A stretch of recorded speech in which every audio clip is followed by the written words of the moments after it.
You know, children, all the plants and the animals that are present on the earth are termed to be the living organism.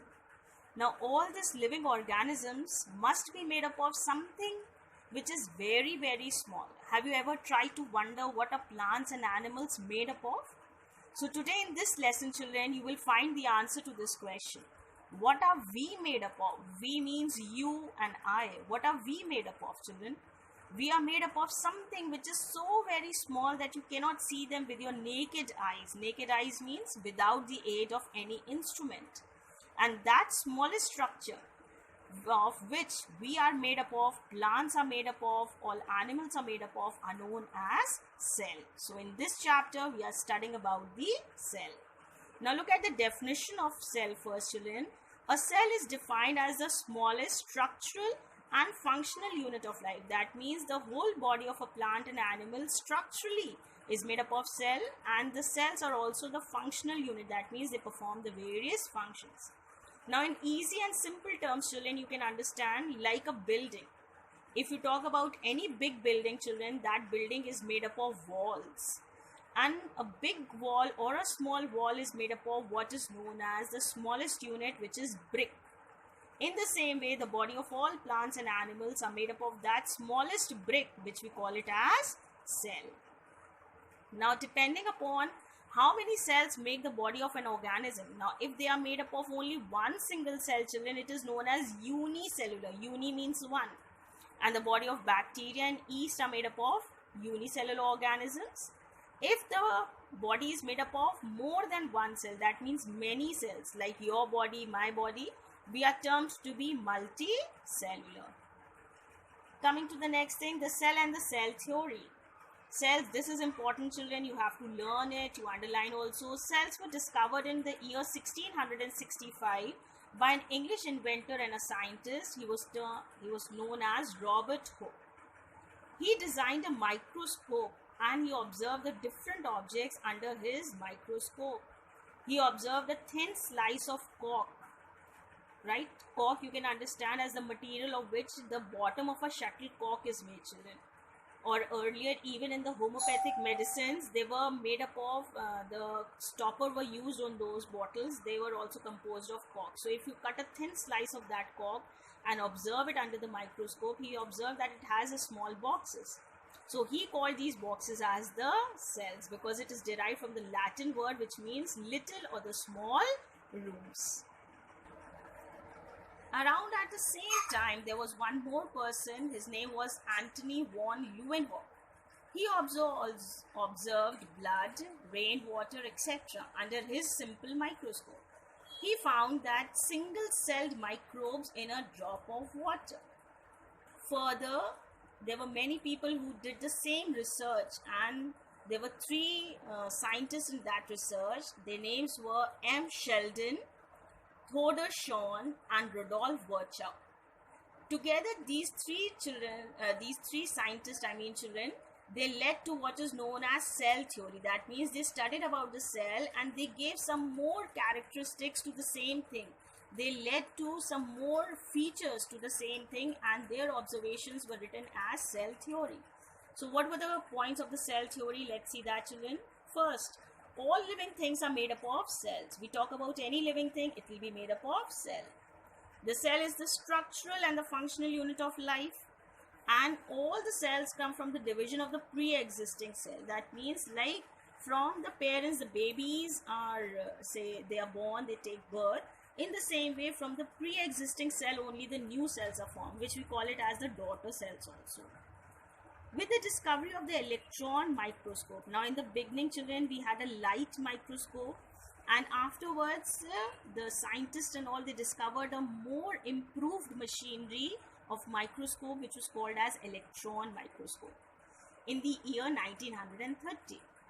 It was possible to observe and understand the complex structure of the cell and the organelles. Then when the discovery of the electron microscope was done, then only the structure of the cell could be seen and could be read and understood what is actually a cell composed of.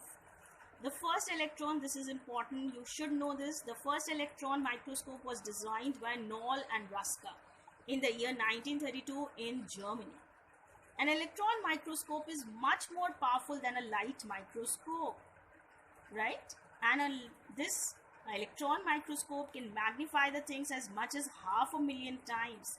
Enlarged to this extent, a pinhead would cover 10 football grounds. Now, a pinhead means, children, you take a common pin and look at its head. How small is the head of a common pin? That common pin, if seen under the electron microscope, it will look as big as 10 football grounds. So look at the comparison that can be seen of a small thing under a light microscope and an electron microscope. Now look at it, children. This is the figure to show you the electron microscope. The machinery is so very simple, and look at it. This is the electron microscope. The machinery looks so much advanced. So this is how the discovery from a small simple light microscope came to the electron microscope. I hope I have made myself very clear. The size and the shape of the cells. Most of the cells are microscopic. That means they are so small that they can only be seen with the help of a microscope. Their size is measured in microns or micrometer. Look at the relation between a micrometer and a micron, children. 1 micrometer is equals to 1,000 of a millimeter. Now, if you have a scale handy, just look at how much is 1 millimeter. So, 1 micrometer is 1,000 times of that millimeter. That means so very small. The average size of a cell is between 3 micrometers to 30 micrometer. Underline, the smallest cells are those of a bacteria. In our body, the smallest cells are the red blood cells or the RBCs. The ostrich egg is the largest cell, which measures 170 by 135 millimeter. The nerve cells of a human body are the longest cells of our body. They can be 1 meter or more at times in length. Cells can also vary greatly in their shape. Some cells, such as amoeba and the white blood cells, can change their shape frequently, whereas the others, like a nerve cell or a RBC, have a definite shape. They can be long, they can be circular, right? They can be spherical, oval, rectangular, or depending upon the various shapes and the functions that they perform. So whatever the other functions, basically the shapes are according to that. Good morning, children. Today we are going to begin with the next topic in biology lesson, the cell. We begin with the types of cell. Now there are, children, 2 types of cells, the prokaryotic and eukaryotic. Now what does the word prokaryotic and eukaryotic stands for? Let's see that. Underline in your books, children.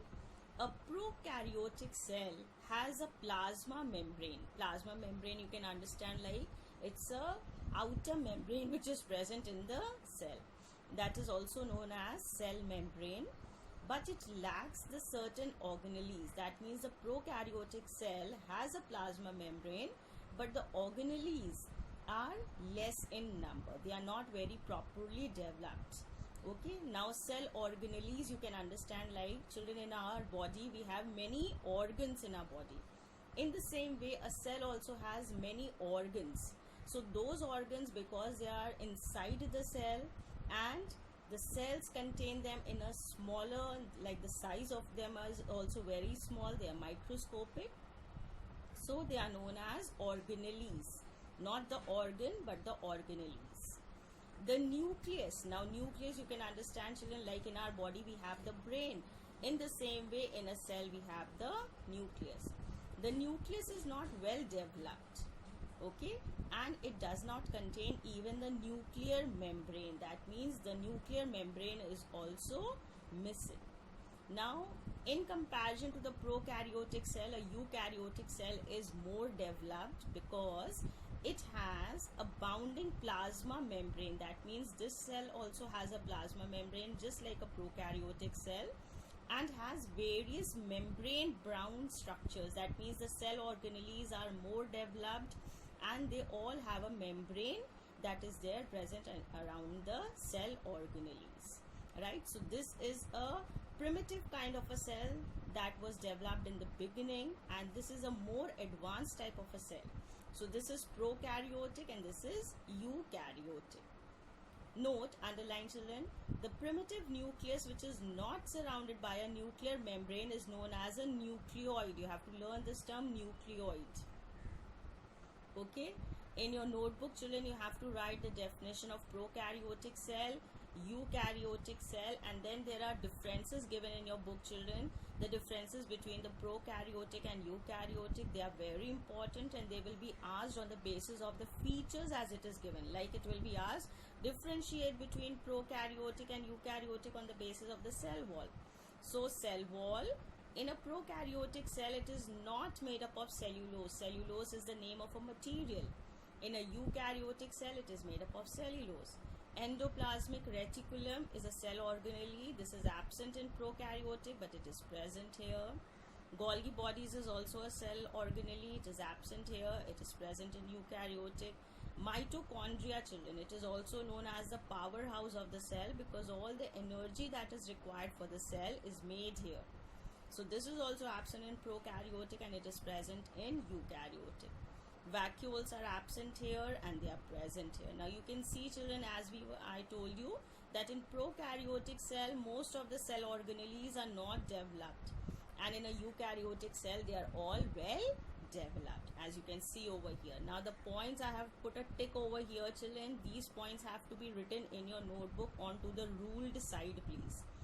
And there are two diagrams given on the next page, a bacterium and a paramecium, that has to be drawn onto the blank side. You have to draw the diagram neatly, you have to color it, and you have to label it.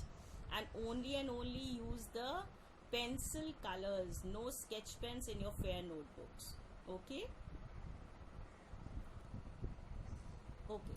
On the next page children, here as you can see children, there are 2 points that are given. Nuclear membrane, the nuclear membrane is given and it is absent in the prokaryotic, it is present in the eukaryotic, and nucleolus also is absent and present. These 2 points also have to be written in your fair notebooks. Okay, see the diagram is there. These 2 diagrams have to be drawn in your notebook children and the 2 points have to be written. Now we continue with the further portion. Okay, right. Now over here children, do you know, underline the first point, bacteria and Chlamydomonas are unicellular plants while amoeba and paramecium are unicellular animals. Very important. Now all 4 of them are only made up of one single cell children, but the first 2 are the plants and the other 2 are the animals. Underline, smallest cells of Mycoplasma gallisepticum, you don't have to learn this name, this is just for your knowledge children, is the smallest cell that has been found till now, while the longest cells are the nerve cells that are found in the human body. The eggs are the giant cells, whatever their size is, they are just made up of single cell. Okay, so we are going to do this much today children. I have told you the work that is to be done in the notebook. I have also told you the work that is to be there for working it out, coloring and making the diagram. Okay, good morning and have a nice day. Good morning children. Today we will begin with the structure of a cell. Now see what your book says. A typical cell consists of 3 parts. What are those 3 parts? Cell membrane, cytoplasm and the nucleus. Okay, cell membrane, cytoplasm and the nucleus. Now we will see one at a time what are these 3 structures that are there in a cell. The cell membrane is also termed to be the plasma membrane. What is it? It forms the outer covering of every cell. It is a living structure. Underline these lines children. It is thin in structure. It is a very thin layer which is living. And because it is so thin, so it becomes very delicate also. Then there is a term given, selectively permeable membrane. Underline these lines children. Selectively permeable means it is just like the door of your house. Like when any person comes to your house, he knocks at the door. You open the door to see who the person is. If the person is known, then only he is allowed to come inside. If he is not known to you, you stop him at the door only. Same work is done by the cell membrane also. Whatever material is good for the cell, it is allowed to come inside the cell. but the material which is harmful for the cell is stopped there only. That is what is meant by selectively permeable. It has fine pores, it has small holes on it through which the substances can enter inside and can even come out of the cell. The major functions of it are: it controls the entry and exit of the materials in and out of the cell. That is selectively permeable. It allows only selective substances to pass, and so it is known as selectively permeable. Animal cells are not rigid, though plasma membrane is present in them also. Okay, coming to the next one, it provides protection to the internal parts of the cell. Now, because it is acting as the outer layer, it is the plasma membrane, it is the outer boundary of the cell, so it also provides a protection to the inner parts of the cell. In plant cell, there is a cell wall in addition to the plasma membrane. Now, a plant cell has, children, one more wall. Plasma membrane is already there in an animal cell and plant cell, but in a plant cell, there is one more wall in addition to the plasma membrane. Now, this wall is non-living, right? The wall that is other than the plasma membrane is not living. It is dead. And it is made up of a carbohydrate which is known as cellulose. Underline this word, children. That dead substance of which the plasma, this other membrane is made, it is cellulose. The cell wall provides the support, protection and rigidity to the plant cell. It will provide all the rigidity. That means the cell will contain a proper shape because of this additional non-living wall. Okay. The second part is the cytoplasm. Now, inside the cell, children, there is a jelly-like substance which is filled inside. And this jelly-like substance which is filled inside is known as the cytoplasm. It is filled from the plasma membrane to the nucleus. That means the material is filled in between these two parts.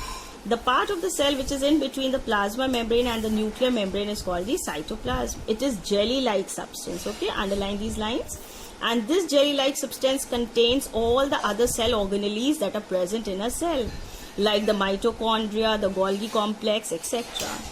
Underline this line, children. Water is the main component which makes up the cytoplasm. That means 90% of the cytoplasm is only made up of water.